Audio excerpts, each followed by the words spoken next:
times of conflict, crises, marginalization, and poverty, the impact on learning is profound.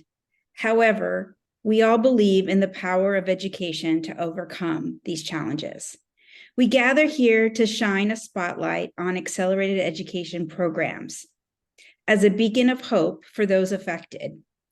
Accelerated education programs offer children and young people the invaluable opportunity to continue their education, providing flexible, age-appropriate pathways to primary and secondary certification within a condensed time frame. While there is a wealth of evidence on the effectiveness, potential, and challenges of implementing accelerated education programs at the primary level, our attention today turns to a critical gap in research, the secondary level. The limited existing research leaves us with questions about how accelerated education programs can be optimally designed and executed to serve the unique needs of adolescents striving to complete their secondary education. Today, we proudly present Accelerate with Care towards gender-responsive secondary accelerated education. This insightful report, a collaborative effort by JRS, the Accelerated Education Working Group, and the Secondary Education Working Group, delves into the relevance and adequacy of secondary accelerated education programs. We are launching this paper just in time for the 2023 Global Refugee Forum, as we convene next week to advocate for the rights of refugees wherever they find themselves. Join us today in exploring the factors that both empower and challenge the potential of secondary accelerated education programs in supporting the advancement and completion of secondary education. A special focus will be placed on the crucial aspect of gender responsiveness within secondary accelerated education programs, understanding the nuances that contribute to equitable education opportunities for all. Next slide. Let me explain how we're going to spend the hour together. I'll introduce our panelists. We'll give you a little bit of background on the Global Refugee Forum, the Secondary Education Working Group, and the Accelerated Education Working Group. We'll introduce the study, we'll discuss findings, and then we'll have time for some Q&A.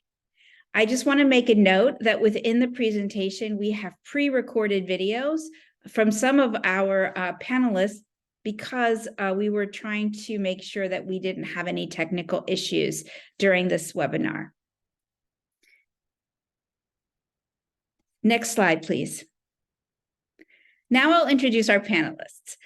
My name is Nina Papadopoulos, and I am the Basic Education Team Lead at UNHCR in the Education section. And I'm talking to you today from Copenhagen. We have Martha Hewison, who leads the Interagency Network for Education in Emergencies, the Accelerated Education Working Group within the INEE, and has technical expertise in non-formal and alternative education, and specifically accelerated education. We have Hiba Salam. She's the Pedro Arrupe Research Fellow at the Refugee Studies Center and Campion Hall, University of Oxford. She has studied Syrian refugee students' well-being in schools in Jordan. Hiba was also a postdoctoral fellow at the University of Cambridge in collaboration with the REACH initiative at the Harvard Graduate School of Education. We have Giacomo Concina, who works as an Education and Emergencies Assistant at the Jesuit Refugee Service, JRS, International Office in Rome, focusing mainly on activities related to gender-responsive education. We also have Jill Jawiecka, and she is the Gender Responsive Education Specialist with JRS. Jill's the mother of a teenager and lives in Rome with her daughter and husband. Joining us is also David Masua, who is the CEO of Windle Trust International, a UK-based educational NGO that works in Eastern and Horn of Africa. Next slide, please. A little bit on the Global Refugee Forum. So every 4 years, the Global Refugee Forum brings together United Nations member states, refugees, and host communities, the private sector, civil society organizations, faith-based organizations, international organizations, cities, municipalities, and local authorities, academia and researchers, parliaments, sports organizations, and other stakeholders who have a role to play in supporting refugees. Secondary education is an important topic within the education sector at the Global Refugee Forum, as we know that we need to be explicit about how to address the gaps in secondary education. Next slide, please. We have just launched a multi-stakeholder pledge for secondary education. The title is Empowering Futures, a comprehensive GRF pledge for inclusive secondary education. The link to it is below, and I'll stick it in the chat when I'm done talking. We have 3 key outcomes for this pledge. I'm not going to read these to you, but these key outcomes are really calling for member states that are hosting refugees that they have access to appropriate financial, technical, and material inputs to guarantee equitable access for refugees. And by equitable access, we mean equitable to the national and local secondary education. Another important aspect of this pledge that's related to our webinar today is that secondary education options should be flexible, relevant, and certified, and employ policies and strategies that combat exclusion, enhance refugee well-being, and foster equitable participation in society. Please check out this pledge, and if you have an opportunity to support it, we would really welcome that. Next slide, please. So as part of the host of the report, the Secondary Education Working Group is led by UNHCR and Plan International. We're an interagency working group made up of 14 partners, and we were established in 2020 with a vision to support all crisis-affected young people in having equitable access to quality, inclusive, and relevant secondary education. Next slide.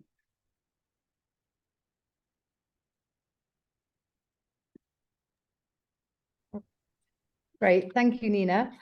So just going to introduce the INEE Accelerated Education Working Group.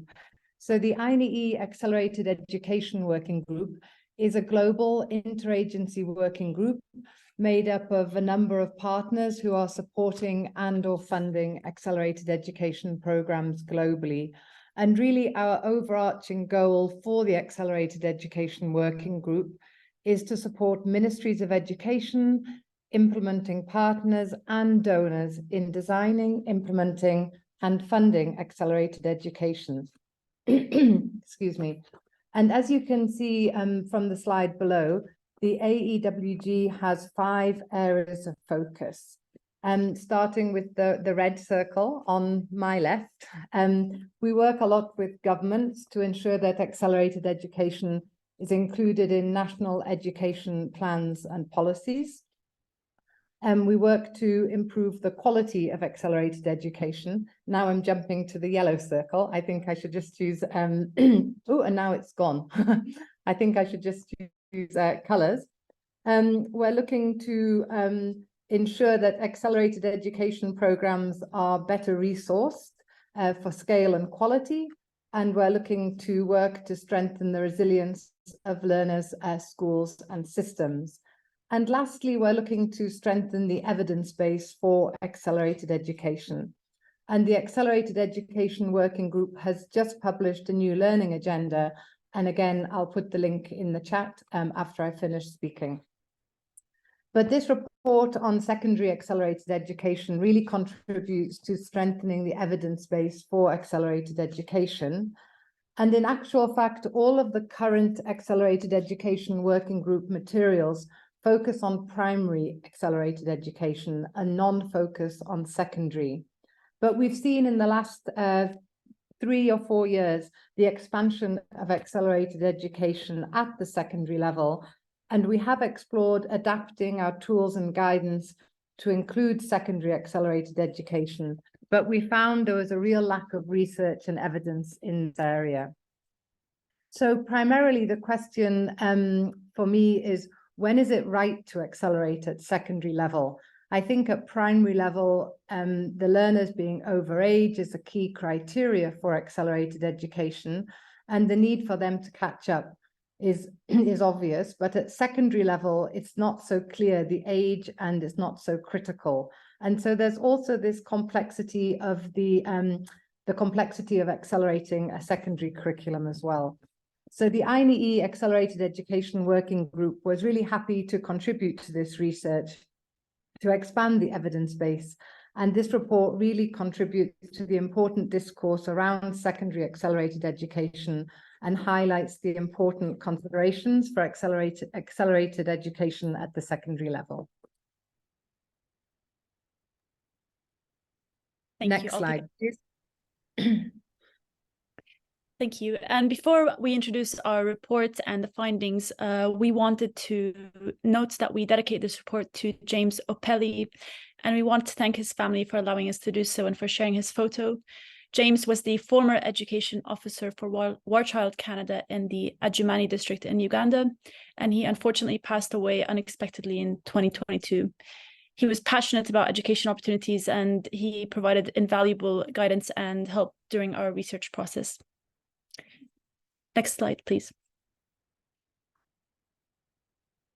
Thank you.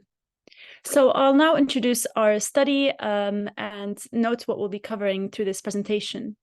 As Nina and Martha explained, what our main aim of the report is to address the lack of research and evidence on AEPs at the secondary level. So our report explores existing models and components of gender-responsive accelerated education at this level in particular. And our findings are basically guided by three main aims, some of which Martha has raised now. One, which is how relevant are secondary AEP programs, especially thinking about the targeted learners who are overage and in their youth and early childhood years. Are they relevant and inclusive to their needs? The second aim is to understand the enabling and challenging factors that impact learners' abilities to progress through and to complete secondary education and hopefully beyond. And finally, it's to examine the extent to which secondary AEPs are gender responsive. And through the next slides, we'll be covering all of these aims in more detail. I don't have time today to go into the methodology in close detail, but it's available in our report.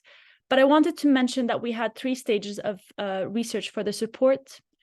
First is to explore grey and academic literature on secondary AEPs, noting that this is actually extremely limited. So we focused on some evidence reports from programs in Colombia, Jordan, South Sudan, and Uganda. We also conducted a small case study in Uganda, and we interviewed on different levels. We interviewed Ministry of Education, district education officers, and implementing agencies who are working on accelerated education. We also wanted to understand the perspectives of those much more involved, including learners, past and current, teachers, caregivers, and the Community Education Committee to understand their perspectives of whether AEPs at secondary level are relevant. Finally, we did a global interviews with EIE experts, education emergency experts, trying to understand on a global level the relevance of secondary AEPs. Next slide, please. Thank you. So as I noted, we had the first aim, which was to understand the relevance and appropriateness of secondary AEPs across contexts, focusing very much on the extent to which programs are inclusive and responsive to learners' needs. Again, thinking about learners who have missed out on education for years due to socioeconomic circumstances, including conflict, displacement, and poverty. So in the next slide, I'll cover some of the findings that we had for this aim. Next slide, please. Thank you. Our first finding about relevance is thinking about the curriculum and the speed of acceleration, as well as very much the purpose of secondary AEPs. Our findings show that there's a wide perception among individuals that secondary AEPs can offer valuable opportunities for individuals who have previously missed out on opportunities to access secondary education. In Uganda specifically, we learned from learners that these programs offered opportunities after they had been out of school for many years. They described that both the accelerated and the certified nature of secondary AEPs offer important incentives compared to other educational programs. However, there remained really big questions about what the long-term purpose of secondary AEPs are, and the extent to which program designs actually consider learners' needs and realities at this age more comprehensively. So, for example, we noted that secondary AEPs are certified. They have a heavy focus on the national curriculum. At secondary levels, this is a bit more complex than primary AEPs. The curriculum involves more complex subjects, especially in STEM.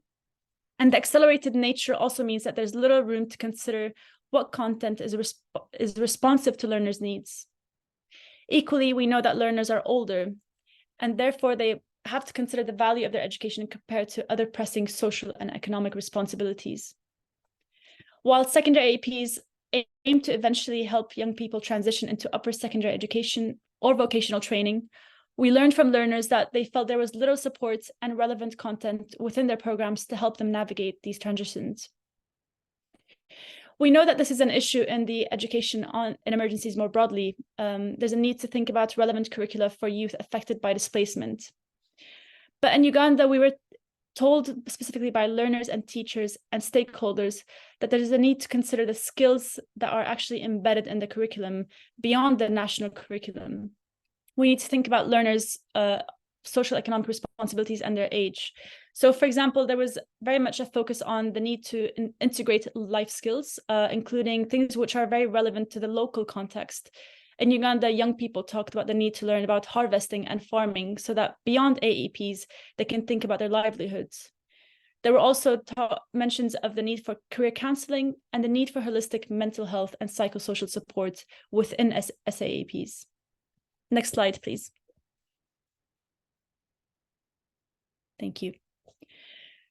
So we noted that secondary AEPs target those most marginalized. And attention to this is actually female learners, according to stakeholders, especially young mothers and displaced learners. This means that SAEPs should be flexible. And while these programs offer flexible pathways back into secondary education, we learned from the interviews and from literature that secondary AEPs are less flexible in terms of structure and mode of attendance. For example, in Uganda, secondary AEPs are embedded in national schools, which means that learners have to follow similar school hours and structures of attending. Unfortunately, it is not budgeted within secondary AEPs to think about issues like cost of travel, cost of food. It depends on the funding for secondary AEPs, but this has resulted in learners talking about the need for things like childcare facilities. They talk about how going to these learning centers takes time and it impacts their responsibilities, and there are no things such as food and transportation costs. Our report also highlights examples of other programs which actually offer more flexible modes of learning and the things that we can learn from that, such as perhaps learning secondary AEPs through a blend of online and in-person learning or flexible school hours, as well as the integration of more wraparound supports. And finally, we talk about acceleration, and Martha mentioned this as well. Acceleration is an important incentive, but the current accelerated timeframe of secondary AEPs is also inflexible. Many learners and teachers said that they struggle to kind of cover the condensed and complicated, complex subjects. And we need to think beyond the 2-year timeline, which is currently affecting secondary AEPs. So our report also talks about whether the timeframe can be reconsidered, perhaps extended into summer schools, or a bit more appropriate depending on the learner's need and their pace of learning. And the next slide, please. I'll also show a video who is about a student named Mindra, who did complete the secondary AEP in Uganda successfully. Today, Mindra will talk about how she was able to be part of the secondary AEP, but it came not without its challenges. She's working in Adjumani at the moment, and she reflects back on what she experienced in her AEP program.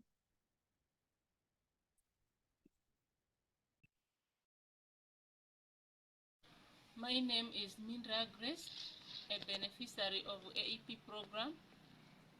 I've joined the program after staying home for 2 years. When I joined this program, these are some of the challenges we faced from the school. One was there was no midday lunch, no computer for study, and no safe places for keeping our babies, because some of the students have babies.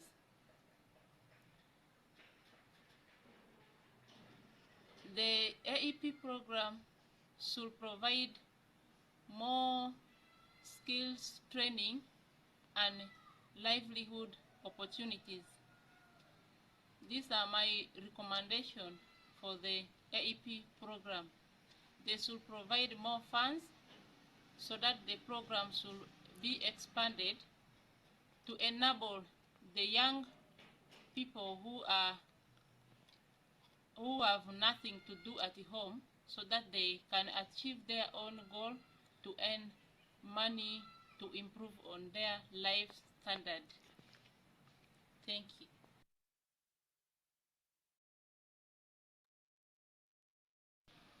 Thank you. Next slide, please. I would like to thank Warshall Canada for the support throughout this research and for sharing this very important testimony with us. Now, focusing on the second aim of our research, we wanted to learn what factors enable and challenge the potential of secondary AEPs in supporting progression through and completion of secondary education. We analyzed the enabling and challenging factors and grouped them around 3 topics, that is teachers, alignment and policy barriers, and funding. Next slide, please. So starting with teachers, with our first area of focus, 2 key issues emerge. The first one, as you can see, is teacher availability and support. This refers to the many shortages that secondary AEPs, but also education, and especially secondary education more in general, face in terms of teaching staff. There is a significant lack of female teachers and teachers in scientific subjects. Moreover, teaching skills and knowledge, as well as teaching methods, do not always meet students' needs. And some secondary AEP students said they faced issues in understanding the teacher's explanations. And this problem feeds into the second area of focus with regard to teachers, which is teacher professional development and the quality of the overall teaching environment. Many secondary AEP teachers reported not receiving sufficient professional development opportunities. And when they did receive training, they felt it was not enough for the creation of a truly learner-centered teaching model and to teach effectively in the accelerated timeframe of secondary AEPs. Teachers also said they did not receive enough specific training on how to manage the classroom, especially when learners are adults and might even be older than the teachers themselves. And this is especially critical in a secondary AEP setting where many students are in fact overage. However, teachers interviewed in Uganda also pointed out to the fact that the smaller class size of secondary AEPs made it easier to focus on learners' needs and engage more closely with them. And secondary AEPs really hold a lot of promise for the creation of a better and closer relationship between learners and teachers. Next slide, please. Our research also highlights that there are major policy and regulatory barriers that negatively impact learners' access to and completion of secondary AEPs. These barriers often emerge in relation to access to examination. Regulations in this field are most often linked to the traditional school timeframe and do not consider the peculiar nature of secondary AEPs. For instance, in our case study in Uganda, we learned that while secondary AEPs allow learners to finish lower secondary education in 2 years rather than the 4 years that are traditionally needed, policies request learners to have spent 4 years in secondary education before they can sit for the exams. And this, of course, prevents secondary AEP learners from directly accessing the examination. At present, secondary AEP implementing agencies ask for ad hoc exceptions to the Ugandan authorities, but this is not a structural solution, but a case-by-case approach that is not sustainable, and therefore a policy change is needed. In Jordan, too, we came across a policy barrier that hampered the effectiveness of secondary AEP. In fact, in Jordan, there is a maximum 3-year age gap between the actual age of the student and the expected age for any given level of education. And this can prevent secondary AEP learners from re-enrolling in regular secondary education. Another key issue that emerged during our research was that of pregnant learners' access to secondary AEPs. While secondary AEPs are often targeted to learners with children who dropped out of education following pregnancies, more efforts are needed to make secondary AEPs a more welcoming environment for them. In our case study in Uganda, for instance, national policies state that learners should go on mandatory maternity leave when they're at least 3 months pregnant, forcing them to miss on many classes and increasing the risks of a permanent dropout from education. While pregnant learners are allowed to sit for examination, the missed school hours are likely to translate into a poor performance in their exams. However, to favor access to secondary AP for learners with children, many implementing agencies have put in place specific accommodations for them, as we will discuss later on in our presentation. Next slide, please. So our last area of focus with regard to enabling and challenging factors is that of funding. Most of the secondary AEP funding comes from foreign, international, or multilateral donors, often through short-term funding cycles that do not align with the secondary AEP teaching calendar. Such a precarious funding situation prevents AEP implementing agencies from providing teachers with long-term contracts, thus causing issues in teacher hiring and retention. Many secondary AEPs have also mentioned that across their lifespan, they have been forced to stop their activities due to funding cuts, therefore leaving learners out of education and teachers without a job.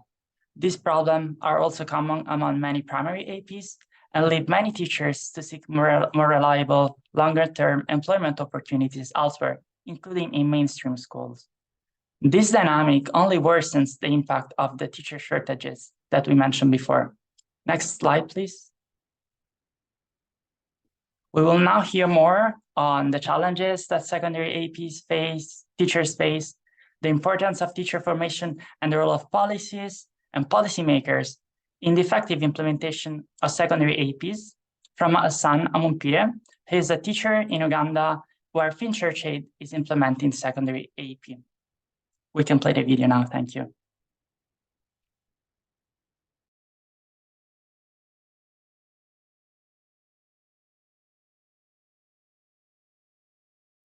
Hello everyone, my name is Amumpire Hassan and I am honored to be here representing Bukere Secondary School in Chakatu Refugee Settlement. Originally from Uganda, I have found purpose in being part of the secondary accelerated education program at Bukere. Today, I want to share with you the incredible journey that we have embarked on, the challenges we face, and the recommendations we have to accelerate with care. At Bukere Secondary School, being part of the secondary accelerated education program has been a transformative experience for both students and teachers alike. The best part about teaching in this program is witnessing the remarkable resilience of our students. They come to us with a hunger for education, and it's inspiring to see how they grasp knowledge, overcoming obstacles with determination. The sense of community and collaboration among students and educators fosters an environment where learning becomes a shared journey, making every day in the classroom truly fulfilling. Now it's our crucial to acknowledge the challenges we face. From condensing complex content to policy barriers affecting exams and funding, these obstacles test our commitment. One recommendation I have to accelerating with care is to strengthen training for secondary accelerated education program teachers, especially in STEM subjects. This not only ensures the maintenance of quality education, but also emphasizes the importance of diversity, encouraging the hiring of more female teachers in STEM fields. Our commitment to quality education is a collective effort, and this recommendation is a step towards building a stronger foundation for our students' futures.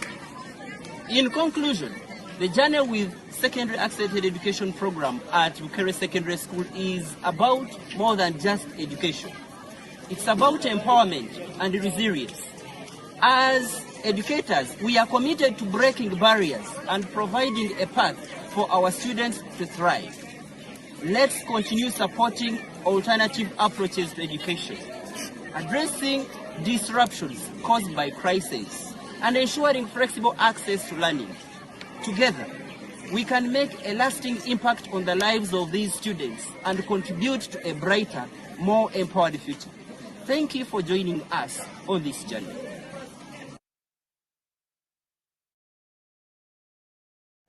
Hello everyone, my name is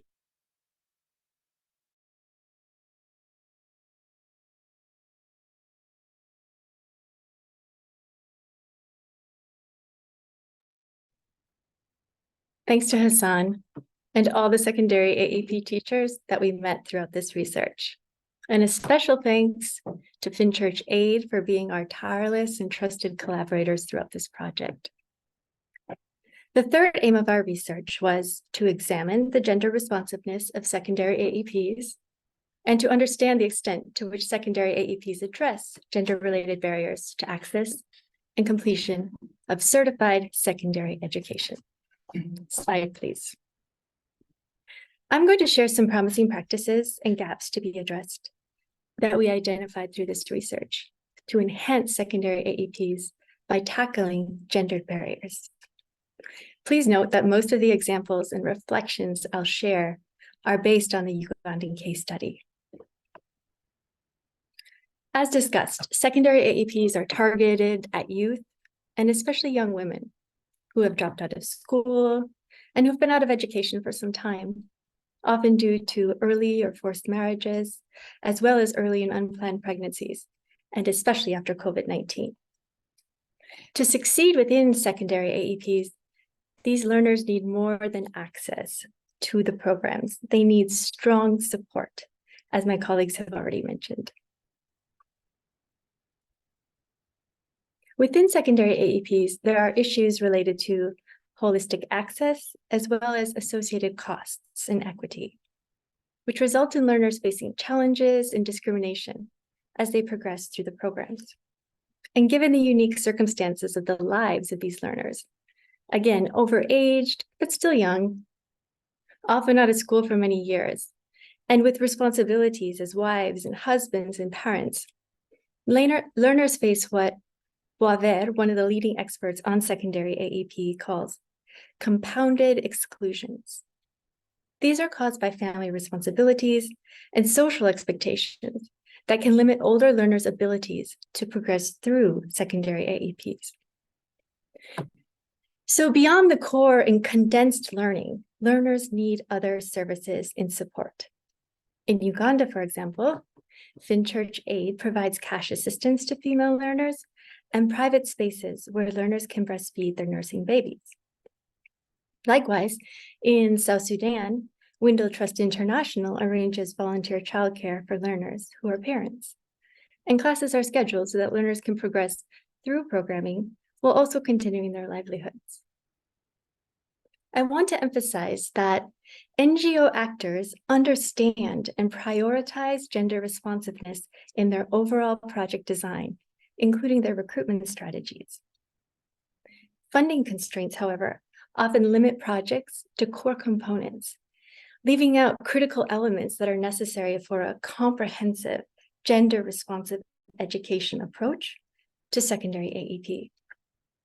Here, there's an opportunity, and I would say responsibility, for implementing agencies, funding partners, and national governments to collaborate and expand funding for wraparound services, thereby enhancing the overall impact and effectiveness of secondary AEPs. In the same way that implementers are expected to often work in consortia to achieve better results, there's also an opportunity for donors to work together to leverage other donors and to ensure that acceleration can be done with care. When there is not adequate funding for holistic wraparound services, collaborative efforts by NGOs and other stakeholders are already enhancing secondary AEPs by addressing gaps. An example is how JRS has provided menstrual health and hygiene kits, including hygiene kits for boys, for the secondary AEP learners within World Child Canada's program at Adjumani Secondary School. As we all know, Addressing MHH is critical, but especially within secondary AEPs due to the age of the learners. And a lack of period-friendly wash facilities on site, or the prohibitive cost of period products, might be the thing that prevents a young woman from completing her course of study. Collaboration between agencies then, like the War Child and JRS example, can enhance secondary AEPs by reducing duplication and by allowing each organization to contribute based on their unique strengths. JRS, for example, with its expertise in mental health and psychosocial support and reconciliation, is well positioned to support secondary AEPs, especially in addressing challenges identified through this research. Slide, please. In the West Nile region of Uganda, secondary AEP learners attend school within the formal secondary schools, but learn separately. Secondary AEP learners, past and present, spoke openly about the bullying they experienced from mainstream students.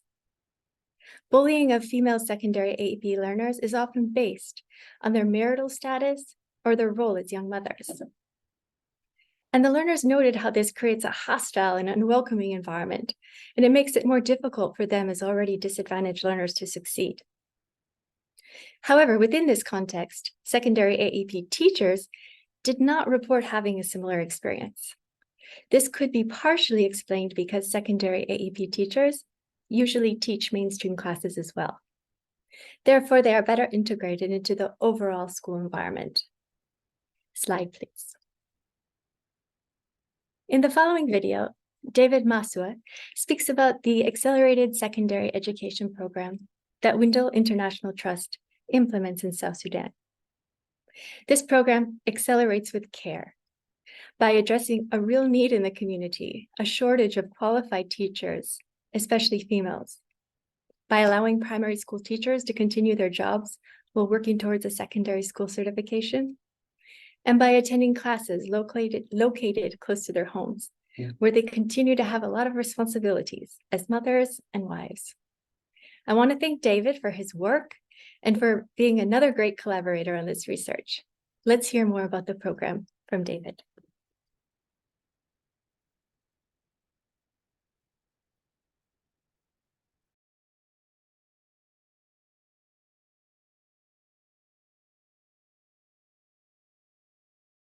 My name is David Maswa. I'm the Chief Executive Officer of Windle Trust International, an international organization that works in Eastern and Horn of Africa, delivering education to refugees, IDPs, and other marginalized communities.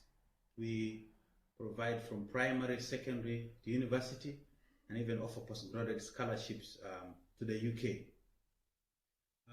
Our work also involves provision of alternative education to people who have missed out on education, especially in conflict-affected areas in the East African region. In particular, we have worked closely with the government of South Sudan to provide accelerated secondary education. We condensed a 4-year curriculum into 2, working with the government to provide accelerated secondary education for teachers who missed out on their education, either due to war, displacement, or poverty.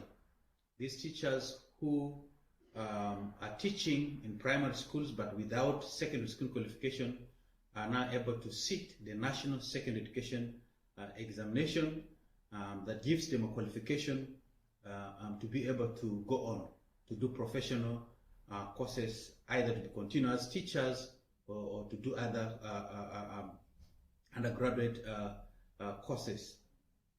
It's very important that designing accelerated secondary education is done in an inclusive way, thinking about women especially who do not have access to education or dropped out of school due to forced marriage or early marriage or due to poverty, and those who are living in rural areas that have no schools, that the programs should think about women with children, women the distance between their homes and schools, that the programs will be inclusive and support them to be able to complete the accelerated secondary education. We have seen this work in South Sudan, and the number of women who have enrolled on the accelerated secondary education program is encouraging compared to other programs, because the programs are designed and delivered closer to their homes. Thank you.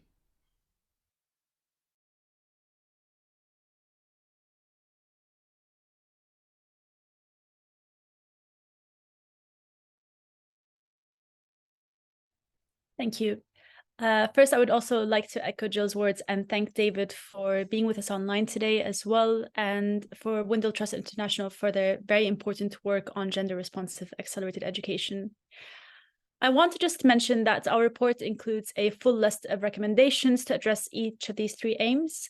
And today we just want to end on the note that in order to accelerate with care, we need to make sure that our programming is contextualized to understand learners' needs, that it prioritizes teachers who are essential to the effective implementation of secondary AEPs, and that, as we said, it goes beyond the recruitment of learners and really thinks about the gender responsive needs and addresses them continuously through collaboration between implementing agencies and organizations.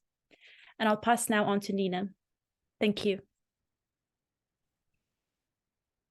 Great. I really want to thank everyone for their presentations today. And I want to thank all of our participants for sticking with us. I'm going to start to read a few of the questions that have come through. Please, if you have a question or a comment, feel free to either put it in the chat, or you can go ahead and put it in the Q&A function, which is at the bottom of your screen. There's a ribbon that goes across your Zoom screen, and there's a function that says Q&A. But either way, we'll get to your questions or your comments. Unfortunately, we have too many people on the line, so we can't unmute people and allow them to talk. So this question is coming from Catherine Cooper. I'm interested about the finding that secondary accelerated education programs should include more vocational training content. This seems a possible misunderstanding of secondary accelerated education programs, which I believe is to support learners to achieve secondary school competencies in an accelerated time frame. So the question is, do you think there may be a risk that implementing secondary accelerated education programs in contexts where there aren't operational vocational training institutions means students would prefer vocational training instead of access to secondary accelerated education? So that's a meaty question, and I'm wondering if Jill or Hiba or Giacomo or even David would like to tackle that. It's really about the the difference between vocational skills training and the competencies needed to actually receive a secondary education certificate through SAEPs, and are those contradictory? Can I jump in briefly, and then I'll allow David and colleagues to comment. I just want to clarify that I think one thing our report does is raise the questions about whether the actual content and structure of secondary AEPs is appropriate and whether it should align very much with primary levels or not. And we raise some of these questions about what content is required for learners who are older. And I don't think that vocational training content is what I was implying in my findings, but more thinking about relevant skills, including career counseling, because individuals who are in secondary AP are thinking very much about future pathways into vocational training and hopefully upper secondary education. And I think that risk you mentioned is important, but keeping in mind that secondary AP should target those who have been out of school for a substantial amount of time. So it cannot replace vocational training for individuals of all ages, but it should have that criteria that they are older and that they have been missing out on secondary education. Great. Does anyone else want to come in? We do have a couple more questions that I can pose. All right, let's go to the next question. Did the case studies collect any information about the impact of secondary accelerated education programs on learning outcomes? For example, percentage of learners who pass the end of secondary exams.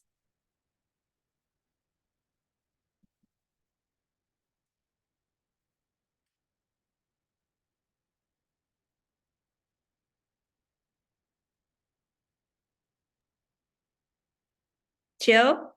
Yeah, I can jump in here, sorry, since we're all in different locations. I would say, again, the sample size that we looked at was quite small in Uganda. So that would be an area of further research that we would need to look at. In terms of the overall effectiveness, the question is about passing the secondary exam, correct? Yes. Yes. Yes, I would say there's a lack of data on that point. Does anyone else want to come in here?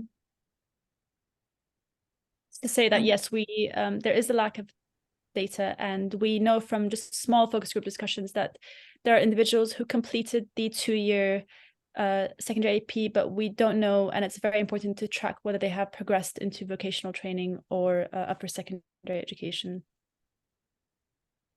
Thank you both. I'm wondering if David has anything to add on this question in terms of the programs that he's responsible for. David, do you have any comments around pass rates for secondary education within the secondary accelerated education programs?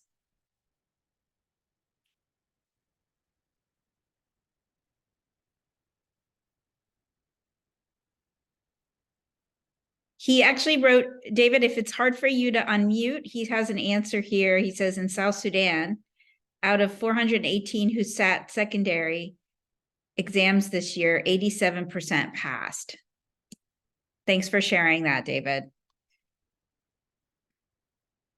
I have another question.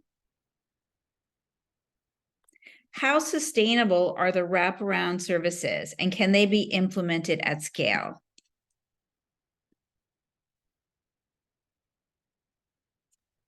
Well, I suppose that question is probably directed to me.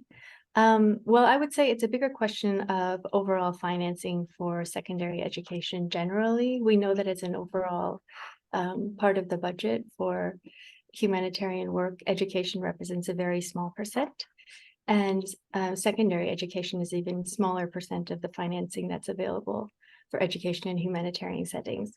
So I think that that's a larger question, and there's advocacy needed around that. I would say if we're going to be implementing or investing resources into secondary AEPs, of course, we want to make sure that the pass rates are high, that the transition to vocational training or to the next level of secondary education, upper secondary, that we're being effective with the programming. So I would say, I think they're essential in order for the programs to be effective.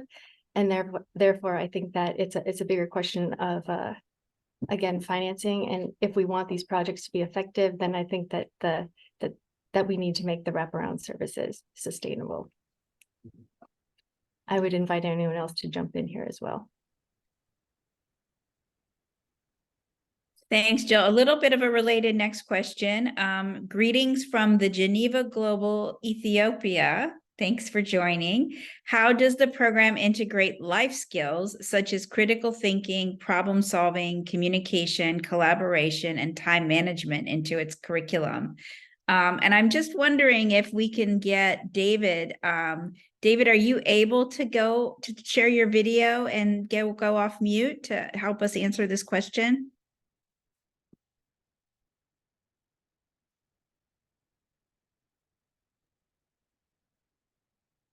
As we're waiting for David to hopefully appear, I can jump in here shortly and just say that I think that this is one of the challenging factors. We talk about the enabling factors and the challenging factors in our research. And because there's already so much content that needs to be condensed in the secondary curriculum, there's definitely a need for these life skills. And again, this should be one of the wraparound services that we talk about, but it's more a question of how, because the learners are already overwhelmed, the teachers are already overwhelmed trying to teach and learn the content that they have to in this condensed format. However, these students, as much as they probably need the content of that's being presented in the secondary education curriculum, they're also, as you said, in need of these life skills. So I think that's one of those challenging factors that we need to learn more about. I don't know if David's available now. He's having a hard time joining. So thank you for that, Jill. And if anyone else wants to add before I go on to the next question. I just want to highlight that one thing that is working well, according to learners, is that it's a learner-centered pedagogy, and that teachers are being trained to change the kind of modes of teaching to do that, which I think does entail things like focus on participation and critical thinking. But like Jill said, the life skill aspect is still something that needs to be integrated, but it's going to be in balance with national subjects. Thanks, Hiba. Can I say one more thing, Nina? Of course. I know, for example, like Finchurch Aid has only started implementing secondary AEP fairly recently, and I know some of our colleagues are on the call. And so I think, again, with regards to the pass rates, some implementing agencies are only in their first year of implementation or finishing that up. So again, we will look forward to being able to collect and present more data on those levels, that pass rates, et cetera, once we have more data to collect, specifically in the Ugandan context. Great. Another question is, I'm glad we left so much time for this Q&A, because this is actually a really important conversation to be having.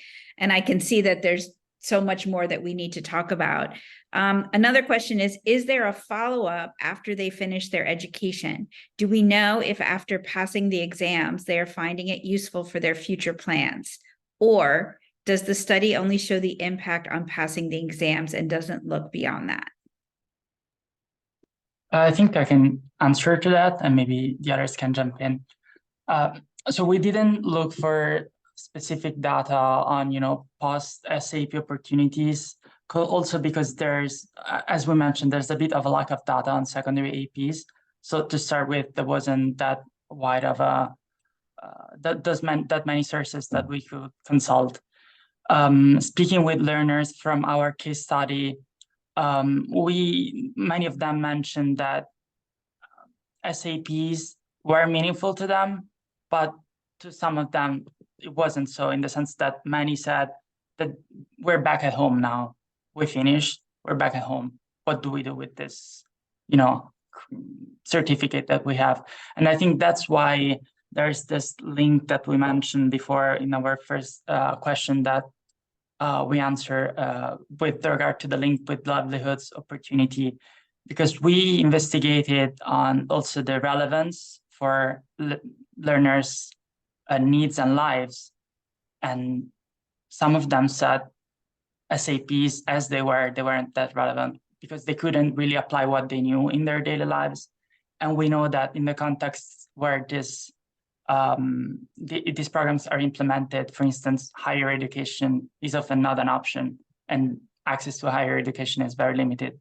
So embedding those livelihoods or soft skills of some sorts, one way or another, can really make them meaningful to learners' needs and lives and livelihoods as well. I don't know if Hiba or Jill want to add something.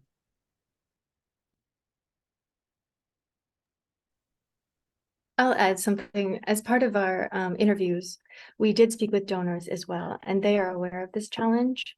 They're aware that there's a need to support learners with their transitions to vocational training, or to, in the case of Uganda, they would go to upper or A-level secondary education.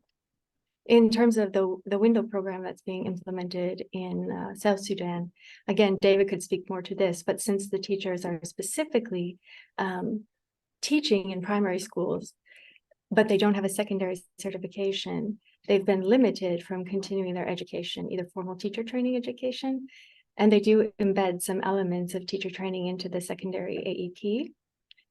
But once they graduate, once they pass, and congratulations on that high pass rate, David, then they are able to access that formal teacher training and or some other undergraduate experience. Great. We only have 2 more minutes left, so I'm going to breeze through a few of these. We have a few more good questions. We have many good questions, but this one from Priscilla. Do you know if the program's teaching and learning processes address harmful social and gender norms within communities that act as barriers to learning, particularly for girls? And if we can answer that one quickly, I can get to one more question before we end. I'll just answer because I wrote down an answer. I know from just the Uganda case study that a very heavy focus in the implementation process is to involve the community and to try to address barriers to access. So trying to raise awareness about why young mothers especially should join secondary AP and convince their families. But within the classroom itself, I'm not sure. We didn't come across case studies where gender norms and negative behaviors are targeted or addressed more directly in classrooms, but it may be something that we weren't able to cover in our case study. Thank you, Hiba. And the last question is really an interesting one from Bente. What systems are in place regarding harmonization with AEP and national programs? Can anyone speak to that?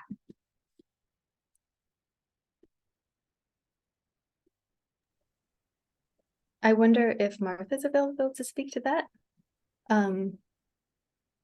Because go ahead, Martha. I was going to speak about the curriculum, but go ahead. You're the best person. Yeah, sure. I mean, thanks, Bente.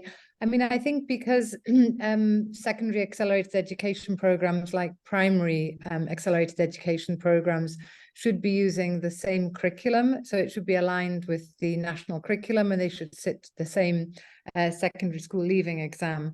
So in theory, it should be aligned completely with national systems. It shouldn't be a parallel system. It should just be an alternative for those students who have missed out on significant amounts of education.